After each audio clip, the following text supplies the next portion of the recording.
В Доме профсоюзов торжественно чествовали лучших работников образования, воспитателей и учителей. Семинар-практикум для внештатных корреспондентов провели в стенах Дома профсоюзов. Заслуженный журналист Чеченской Республики дал практические советы профактивистам. Выезды в районы продолжаются. Профактивисты приступили к работе по изучению деятельности первичных профсоюзных организаций и оказанию методической и практической помощи. В рубрике «Профответ» юристы ответят на любой вопрос в сфере охраны труда, социального блока, пенсионного обеспечения и на другие вопросы.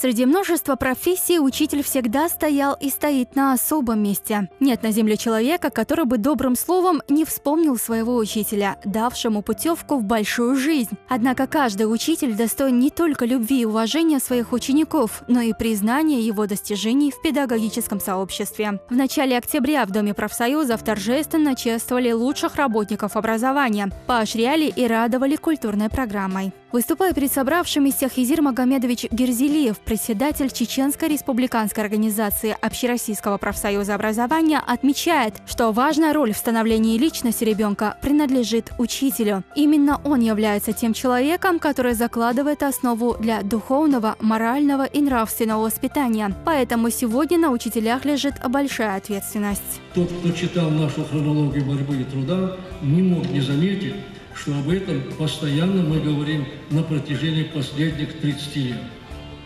Давайте еще раз их вспомним. Во-первых, организовывать и создавать в коллективах рабочую творческую обстановку. Во-вторых, обеспечивать условия для постоянного роста и развития профессионального мастерства педагога.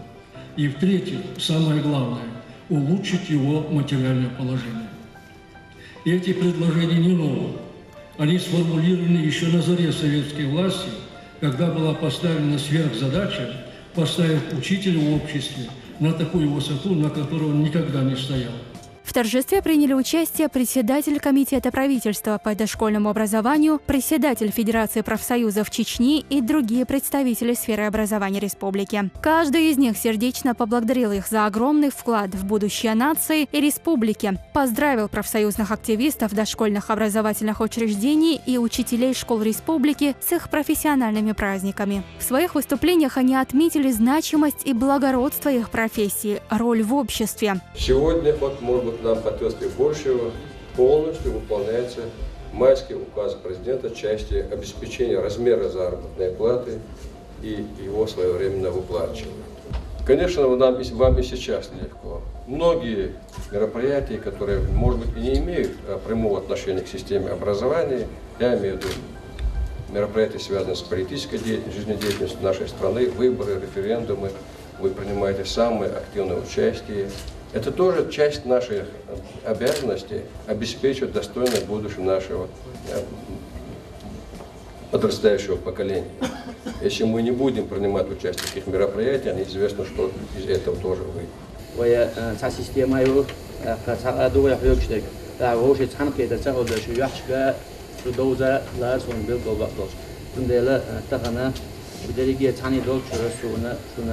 داخل احتاج الوشتغل دليجي غورب اوجر هالشين الوشتغلنا شينا خيل لورجا مصدق باش مصدق كلشون دال دوك دال دال شو دال هيتن سوى ركوس республики яш логона особандош ого цатригдор да хаузер бандош 432 учреждения дошкольного образования на территории Чеченской Республики.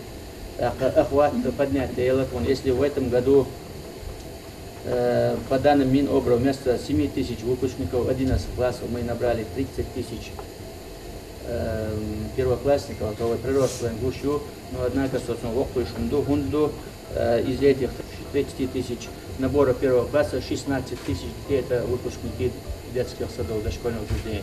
Хизир Магомедович Герзелиев, приводя примеры из повседневной деятельности профсоюзных лидеров, подчеркнул, что с их помощью решаются многие социальные и бытовые вопросы членов профсоюза. Называя поименно представителей первичных профсоюзных организаций, выразил свое восхищение их работой по защите прав членов профсоюза.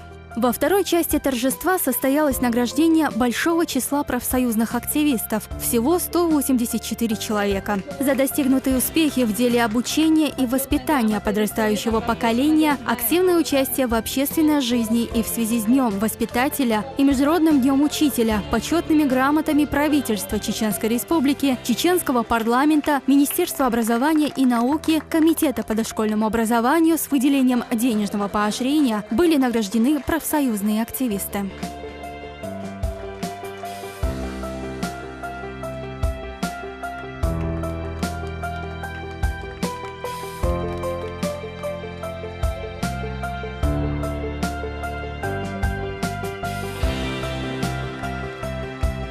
Также труд большого числа профсоюзных активистов был отмечен почетными грамотами и денежными поощрениями Центрального совета профсоюза, Федерации профсоюзов Чеченской Республики, Райсовета профсоюза образования. Наиболее отличившимся профсоюзным активистам были вручены медали «Почетный работник профсоюза». 5 активистов удостоились премии имени Сайды Ульбиева. Также был отмечен труд ветеранов педагогического труда и ветеранов профсоюза. Завершилось торжество праздничным концертом звезд чеченской эстрады. –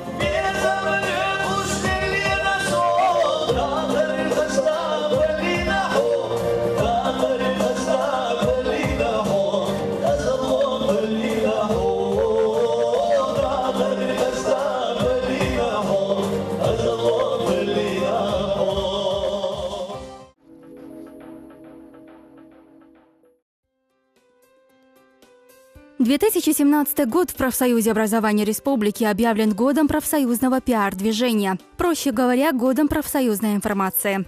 Профсоюз и до этого много внимания уделял информационной работе, обучал профактивистов пользоваться программами и приложениями для полноценной работы. Было запущено новое приложение «Райсовет-Инфо». Теперь же основной упор был сделан на работу по своевременному освещению деятельности профсоюза, регулярному обновлению сайтов. Главное – донести до адресата какие-либо нововведения, важную и актуальную информацию. Также год для работников аппарата Республиканского союза начался с районных выездов, где они изучали работу первичных организаций. В частности, контролировался вопрос о наличии и ведении страничек на сайтах образовательных учреждений, регулярного обновления информационных стендов. В новом 2017-2018 учебном году действовавший состав внештатных корреспондентов обновился. Есть среди них те, что имеют опыт в журналистской деятельности, и те, кто не обладают для этого достаточными знаниями и слабо владеют теорией написания статьи, очерка, описания событий профсоюзной жизни. В профсоюзе образования понимают всю важность работы внештатных корреспондентов. От вас зависит, конечно, много, если так действительно сказать, какую информацию мы преподносим, как правильно преподносим. У нас сейчас, скажу сразу о проблеме, у нас очень достаточно много мы издаем книгоиздательской продукции, но она у нас не обобщается на местах, к сожалению. Вот, если бы все люди читали все статьи, как положено, обобщали бы в первичной организации, было бы еще лучше. Успехов вам дальнейших. Идея создания данной структуры появилась еще в 2013 году. Целью, само собой, это было получение информации о жизни педагогического сообщества в районах. То есть, если информационный отдел аппарата Республиканского совета профсоюза занимался сбором общей информации в республике, то основную задачу, конечно же, внештатных корреспондентов входило узнать, как дела у нас обстоят в первичных организациях, как живет педагог в том или ином районе. Конечно же, роль информации на сегодняшний день, я не думаю, что стоит вам рассказывать, насколько она велика, тем более мы с вами живем век высоких технологий, где информация является одним из важнейших ресурсов. Каждый использует информацию по-разному, то есть преследует какие-то цели. В данном случае наша с вами цель такова, чтобы каждый член профсоюза, каждый работник образования в образовании знал о том, что делает профсоюз, какие проекты профсоюз реализует сегодня.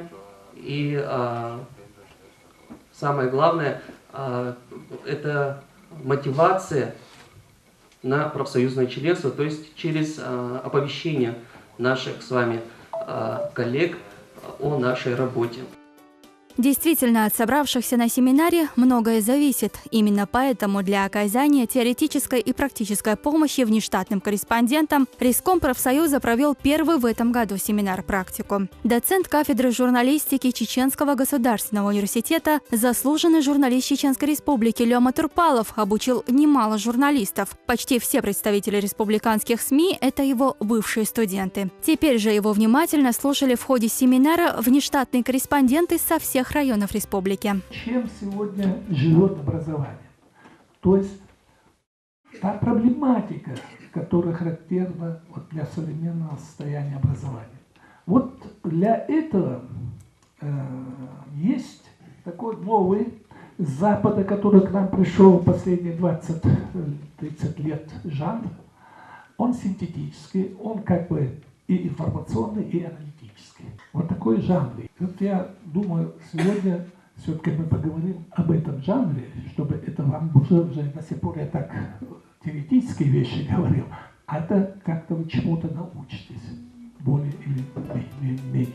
Лёма Абдулаевич дал практические советы, как подготовить к публикации текст, какими должны быть заголовки, как делаются интервью. Рассказал о журналистских жанрах, чем отличаются друг от друга жесткие и мягкие новости, как делаются репортажи, как события превращаются в факты, а также об особенностях художественной публицистики, картинок и зарисовок. Подсказал корреспондентам, на какие темы в образовательных учреждениях желательно обращать внимание в поиске материалов для своих будущих публикаций, как анализировать и раскрывать проблемные вопросы, оформлять публикации, чтобы они вызывали желание их читать.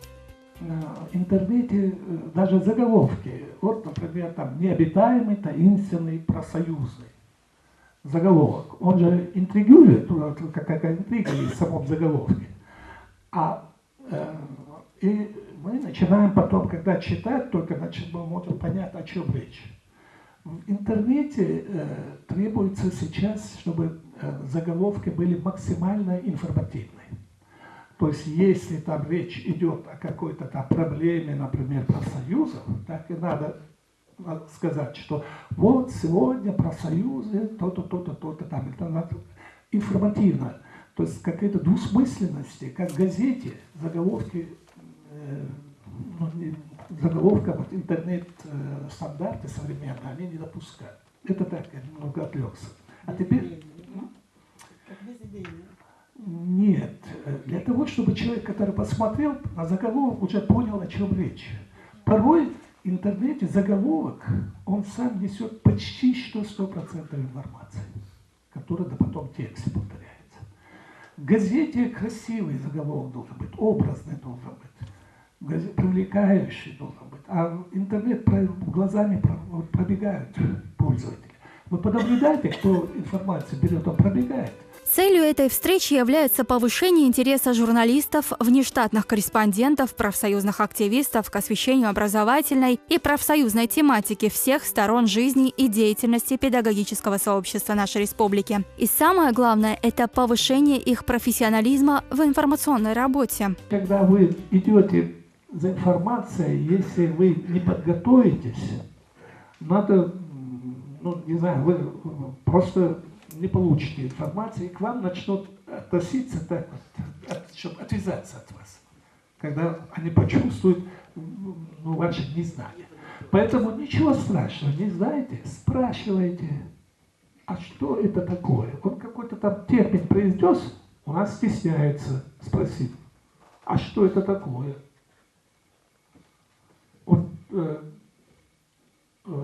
Очень много новых слов появилось в русском языке в период Горбачева. Вот это демократия, гласность, старшие помнят, наверное. Буквально в смысле каждый день с телеэкрана какие-то новые слова появлялись.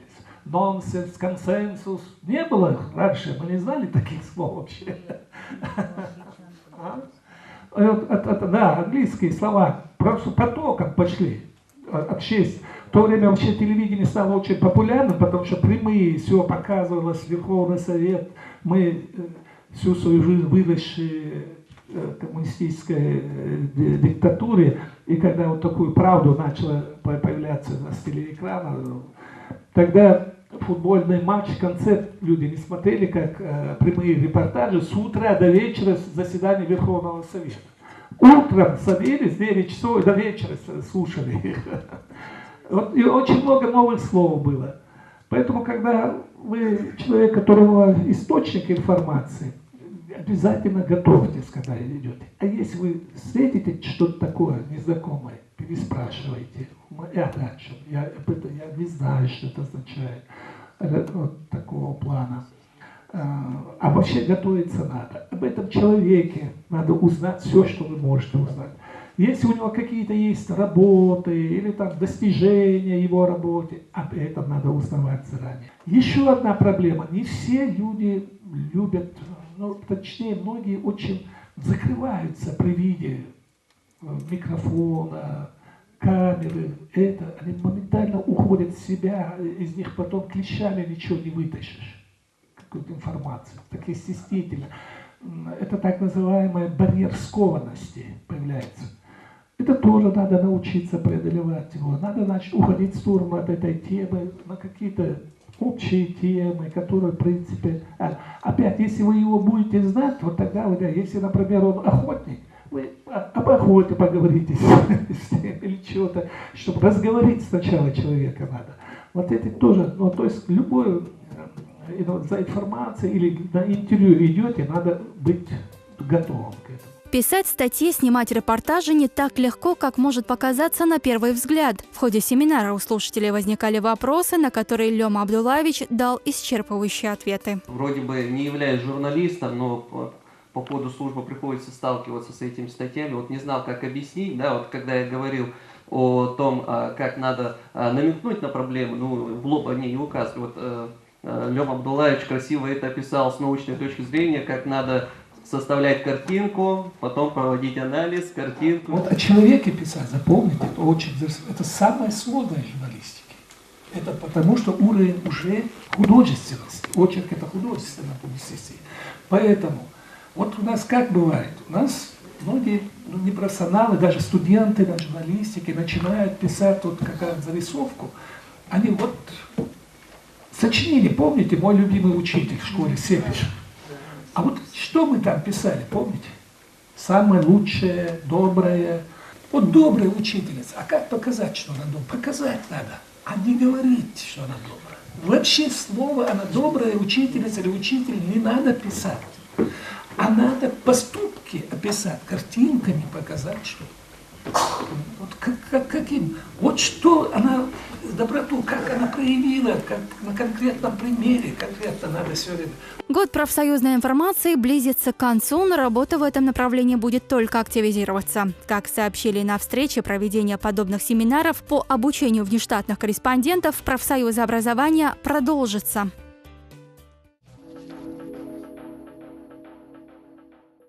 Может ли работодатель в одностороннем порядке изменить или уменьшить учебную нагрузку учителю? Объем учебной нагрузки может быть уменьшен по инициативе работодателя лишь по основаниям, связанным с уменьшением количества часов по учебным планам и учебным программам, а также сокращением количества часов.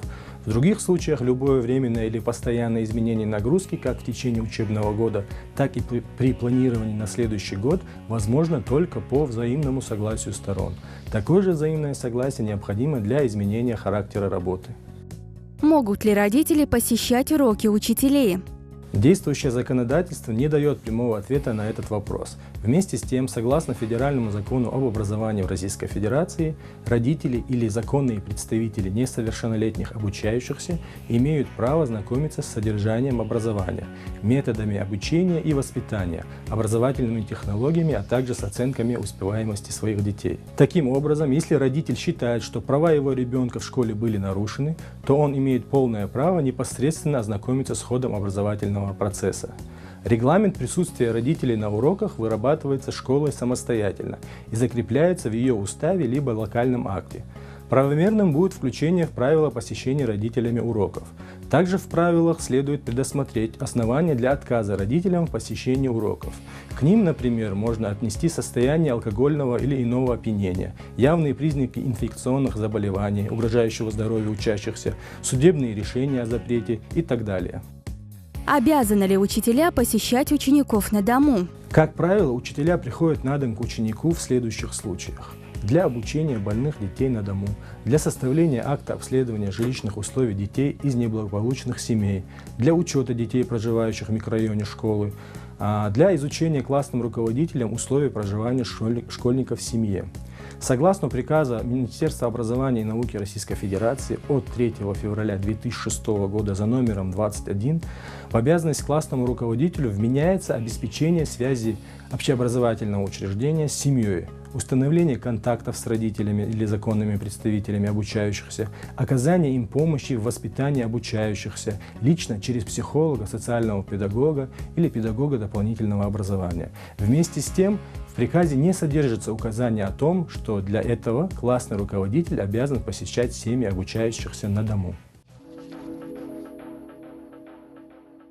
Выезды в районы продолжаются. Профактивисты приступили к работе по комплексному изучению деятельности первичных профсоюзных организаций и оказания методической и практической помощи. Сегодня в сюжете мы расскажем о работе в Ножеюртовском и Шалинском районах. В ходе поездки проверкой были охвачены все первичные профсоюзные организации образовательных учреждений района. При ознакомлении с работой местных первичных организаций, как и в других районах, было изучено ведение документации и оказана практическая помощь по содержанию и оформлению коллективных договоров, социального паспорта, статистического отчета, заявления о вступлении в профсоюз и учетных карточек членов профсоюза, информационное и эстетическое оформление уголков, стендов, а также работа по информированию членов профсоюза о работе, проводимой профсоюзом образования всех уровней. В Шалинском районе также прошел семинар для уполномоченных по информационной работе, обеспечению гласности профсоюзной деятельности в профсоюзных организациях. Мероприятие прошло в школе номер 1 города Шали, в котором приняли участие 47 уполномоченных и гости, социальные партнеры в лице директоров школы и председателей первичек района.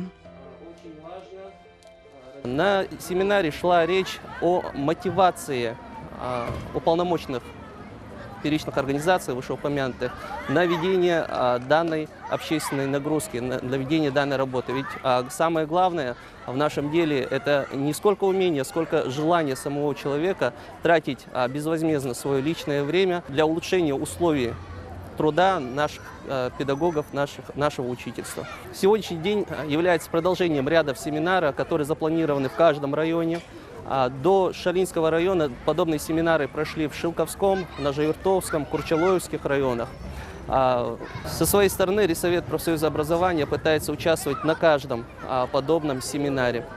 На этом семинаре каждый из присутствующих узнает об общей политике, информационной политике профсоюзной организации, о том, как необходимо ему организовать свою работу в первичной профсоюзной организации. При изучении деятельности первичек было выявлено, насколько успешно внедряются институты кураторов и уполномоченных, ведутся профсоюзные кружки, востребован фонд социальной поддержки учителей, производится выплата педработникам стимулирующих средств. Какая методическая и практическая помощь оказывается молодым педагогам? Как решаются социальные и производственные вопросы технического персонала? Как и планировалось, принимающая сторона получила дополнительные знания в сфере профсоюзной деятельности. Часто в школах возникают вопросы, касающиеся экономическо-социального характера, когда надо защищать учителя. Мы оказываем всякую помощь, касающуюся экономическим социальным порядке. Также в документации мы помогаем председателям правкомам. Иногда бывают, конечно, и вопросы, касающиеся новых, например, принятых законов, где мы также можем прокомментировать те или иные поправки в действующем законодательстве. Нельзя сказать, что подобная работа будет завершена после визита в каждый район республики. Каждый год появляются какие-либо нововведения в сфере образования, но и, конечно, это отражается на профсоюзной работе. К тому же профактив все время обновляется, и новичков надо обучать азам. Именно поэтому комплексное изучение работы первичных организаций продолжится в соответствии с планом работы Райсовета. Несмотря на то, что Чеченская республиканская организация работает очень усердно в плане улучшения условий труда учителя и работников образования, многие из людей просто-напросто находятся в неведении ввиду того, что не знают, откуда брать информацию, не знают о информационных ресурсах, которыми владеет наша с вами республиканская организация профсоюза. В основном нарушения в перечнях профсоюзных организаций является этого плана, с чем мы боремся, и на каждых из подобных мероприятий, которые сегодня проходят, мы стараемся доводить до сведения уполномоченных, ответственных по информационной работе о важности того, что необходимо работать непосредственно с коллективом и необходимо презентовать каждый наш информационный ресурс. Мы единая семья, профсоюз профкомия, знаешь ли ты? Профсоюз един с каждым из нас. Победим, кто договор теперь в твоих руках, не потеряй его и не продай. В Шалинском районе педагогический коллектив и учащиеся решили подойти к организации семинара творчески, за что были отмечены почетными грамотами профсоюза образования. Награждается Исмаилова Разия, ученица 9 класса, за активное участие и общественной жизни и культ массовой работы. Ну что я хочу сказать, у достойных профсоюзных активистов в этом районе есть достойная смена в будущем. Деврейсил, умницы, молодцы. Так что ты не сомневайся, приходи, мы здесь поможем сразу. Знаю я, в профсоюзе мы навсегда, он поможет тебе, мой друг, не оставит в беде любой. Наш союз не разрушить, не победить, мы сильны, мы будем жить. Знаю я, в профсоюзе мы навсегда, он поможет тебе, мой друг.